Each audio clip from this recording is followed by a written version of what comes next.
اليوم الخوت مشيت خديت واحد البيكالا على حسب باش نبقى ديبلاصا الخدمه باش نكتسبوا باش نربحوا دوك فلوس ترونسبور. دابا هنا باش معروفه دابا ان البرازيل اي خدمه خدمتي معاك كيعطوك فلوس ترونسبور، ولكن الا كنتي مرايكل تقدر تكيس على دوك فلوس الترونسبور. بحال دابا انا كتجيني تقريبا شي 350 ريال اللي هي تقريبا شي 600 درهم في الشهر.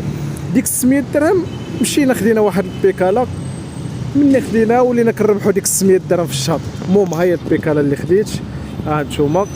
بالنسبه للثمن باش خديتها ب 1000، خديتها تقريبا ب 600 ريال، يعني تقريبا شي 1150.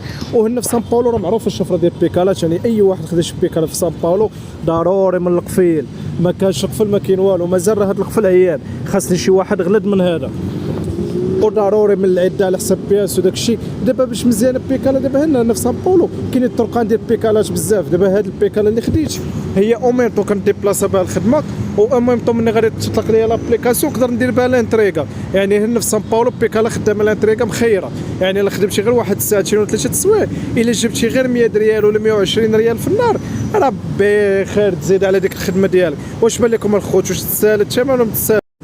ونتلاقاو في فيديو جاي.